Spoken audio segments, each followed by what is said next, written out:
Fenomena tentang ini, ipar adalah maut ini adalah momentum yang tepat bagi kita untuk belajar. Ini kejadiannya di salah satu majelis begitu di Madinah, Rasulullah sedang kandan-kandan ngejak-ajak kebaikan kepada sahabat-sahabatnya. Tentang apa? Tentang bahayanya atau suruh hati-hati berinteraksi tentang adab lawan jenis. Tiba-tiba ada sahabat Ansor masuk. Kemudian tanya, "Ya Rasulullah, how about ipar ya Rasul?" Kata Rasulullah apa? Qala alhamul maut. Kata Rasulullah, ipar adalah maut. Apakah ipar adalah kematian letterlek secara bahasa begitu? Tidak. Karena apa? Ipar itu bagian dari dianggap awake dhewe kayak dulur kita sendiri. Lek kamu dengan saudara kan biasa ya, kadang masalah apa kan bisa kita sepil bebas ya. Masalah cinta-cintaan mau ngomong sama orang tua kagok. Biasanya sama saudara. Apapun saking kedekatannya terlalu kuat kita anggap nanti ketika kita punya pasangan atau yang sudah punya pasangan dianggapnya saudaranya si istri atau si pasangan, bagi kami istri ya, saudaranya si pasangan itu adalah bagian dari diri kita, padahal tidak. Secara fikihnya mahram itu ada beberapa jenis ya, dari nasab, keturunan, dari pernikahan, kemudian dari sepersusuan, dan ipar tidak masuk di ketiga kategori ini. Maka cara menyikapnya, adabnya, cara berinteraksinya juga harus berbeda. Ndak iso dipadakne ambek dulurmu dewe. Apalagi dalam satu rumah. Terkait dengan ini pada akhirnya nanti bab-bab fikih berkeluarganya nanti ya akan ada jabaran-jabaran yang lainnya. Sehingga apa? Pengetahuan ini akan memunculkan pengaturan-pengaturan di dalam masyarakat. Dudannya, ilok railoknya dan seterusnya. Apalagi jika adat di masyarakat kita bersumber dari Quran dan Sunnah. Jos tenan. Insya Allah aman. Kerja tenang. Mari ndelok film iki, ternyata serumah bersama iparnya. Kerja ra tenang. Bolak-balik ngecek ide, pap. Lagi di mana dengan siapa? Yes. Kerja ra konsen, seneni atasan ya kan ya, prestasi turun, bulanan juga turun, bojone ndak seneng, cedek ambek ipare lah, blunder kan ya. Ngono terus urip.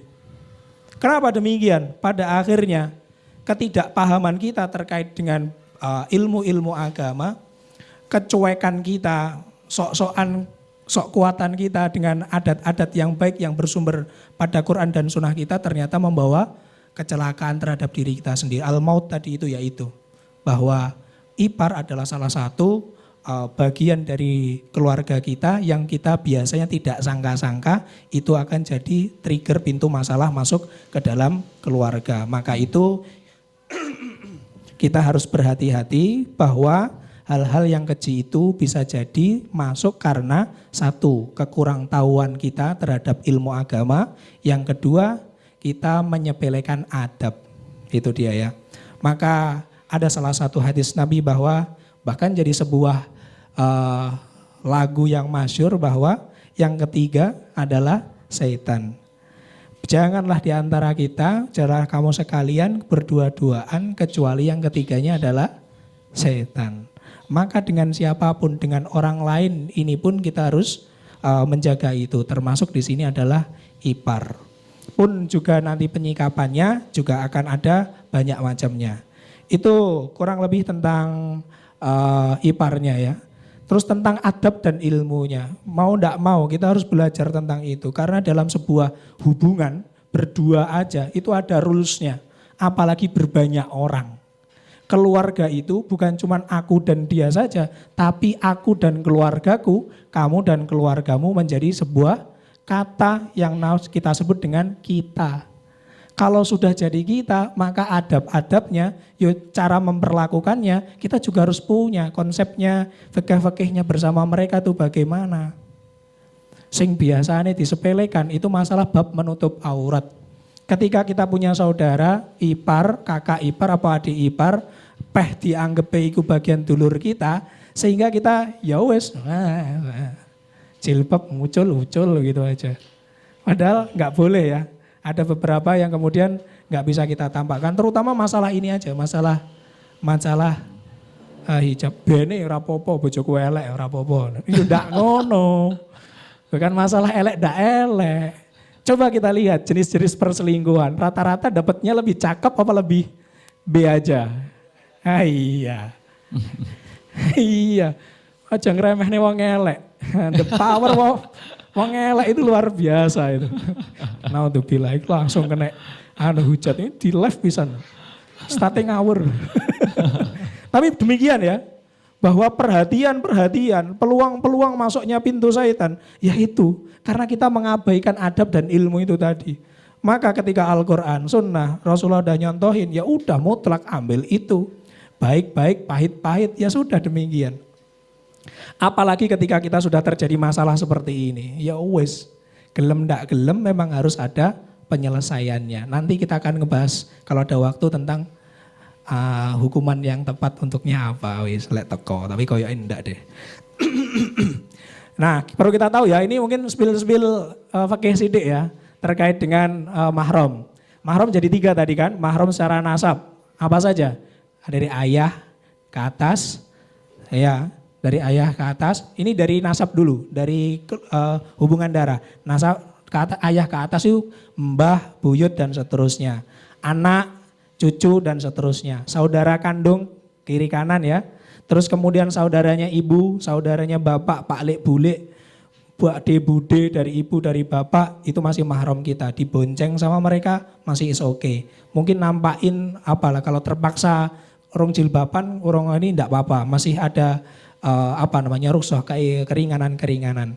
Anak dari saudara kandung juga enggak apa-apa. Jadi itu ya mahram kita. Jadi kalau ada yang yo piye yo kadang dibonceng ambek koncone los kok apa neh ngomongin nasab iki gak relate ngene iki pisan. Yo ruru cah yo ya gitu yang mbak-mbak mas-mas ya. Nganggur, kamu belum ada yang nganter, belum ada yang jemput ya? Reng-reng. Ayo wes kan gitu. Kita sama dibonceng ipar. Laki-laki perempuan. Aduh. Terus 100 meter itu polisi tidur terus-terusan enggak ada habis-habisnya. Turunan pula. Iya. Itu kan mau nggak mau harus terjadi gesekan itu nanti. Saya jadi ingat salah satu tanjakan dan turunan istimewa bagi teman-teman SMA saya. Iya. Ketekan, wah itu. Tanjakan dan turunan cinta.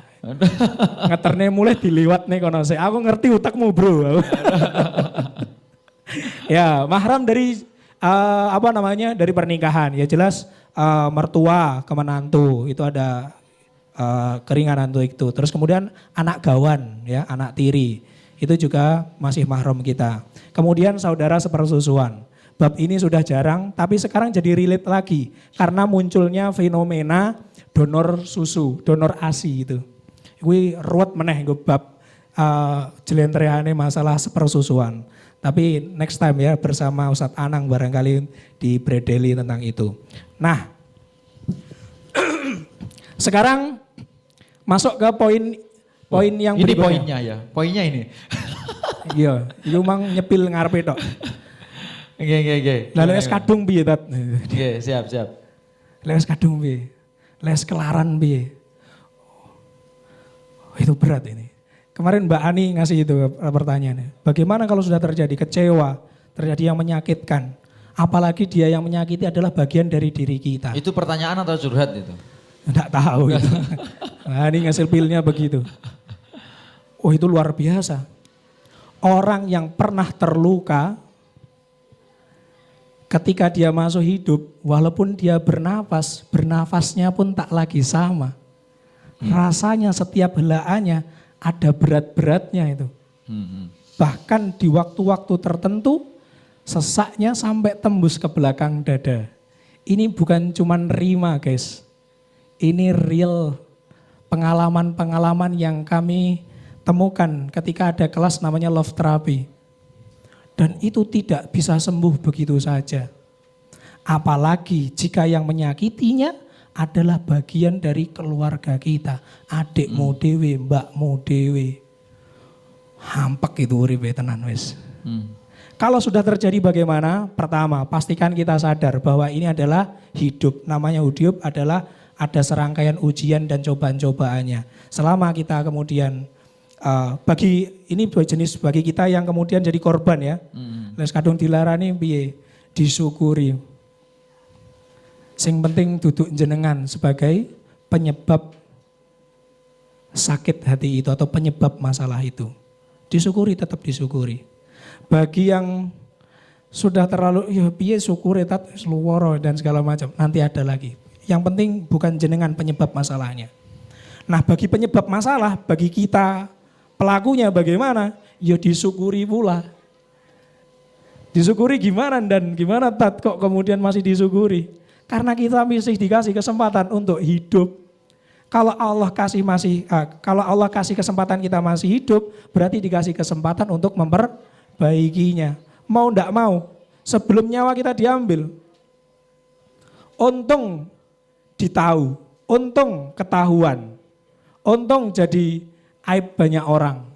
Itu untung itu. Karena enggak pas melakukan itu, Allah ambil nyawa kita. Jadi bukan saatnya untuk menyerah.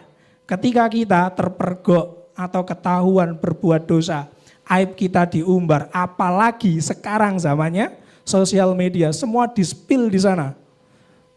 Makanya ojo gampang ngehujat ketika ada aib-aib selebriti atau siapapun di sana. Bayang iku lek balik neng kita gitu loh, dan aib kita diumbar di sana. Waduh. Jangan menyerah. Masih ada kesempatan. Allah kasih hidup, masih kasih kesempatan. Itu ya. Kata Allah, ya ayyuhalladzina amanu tubu ilallahi taubatan nasuha. Ya udah. Kalau sudah kondisi demikian, apa yang bisa dilakukan? Taubatan nasuha. SOP taubat jelas kan ya, ada 3. Masih ingat? 1 apa? Berhenti. Roh salah mandek. Siji. SOP yang kedua, taubat akan diterima ketika dia sudah berhenti. Yang kedua apa? Menyesal. Ada orang berhenti, tapi cuma karena ketahuan saja, tapi tidak menyesal. Yang 2 menyesal. Yang ketiga, berhenti, menyesal. Yang 3, berjanji untuk tidak mengulanginya lagi. Sudah selesai? Belum. Itu jika berurusan dengan Allah itu selesai ya kan. Dosa kita mungkin diampun sama Allah. Salat taubat, berjanji begini-begini segala macam, istighfar yang banyak. Jika berkaitan dengan manusia, ini muamalah babnya. Dengan ipar kita, dengan saudara kita, dengan orang lain, dengan pasangan kita. Ya kita juga harus saling memaafkan. Minta ridhonya dan seterusnya. Maka ketika kita sudah selesai tentang itu, maka insya Allah ya langkah lebih baik lagi. Berikutnya terima. Mau ndak mau ini adalah takdirnya Allah. Ndak mungkin Allah itu salah pilih kasih ujian. Ndak mungkin. Ketika kita sudah dikasih ini, ya udah kita terima. Karena itu adalah bagian dari kita. Bagian dari hidup. Jadi sewajarnya saja bersedih. Boleh sedih? Boleh. Belum nyakit kok. Menyakitkan itu. Ada kalau kemarin di bab yang lalu pernah kita explore juga tentang ini, tentang sakit hati dan segala macam.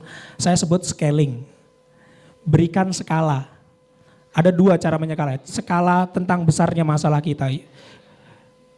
Kalau dalam ilmu, ini spill sedikit jurus di love terapi gitu ya.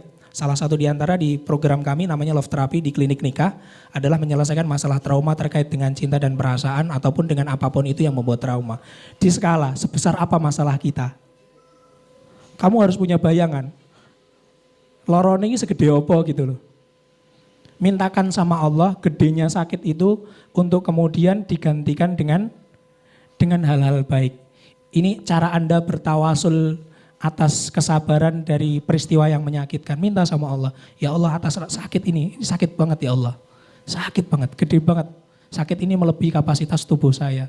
Atas wasilahmu, semoga atas kesabaran saya ini, saya terima sakit ini, saya minta ya Allah. Gantikan dengan sebuah kehadiran yang baik bagi hidup hamba.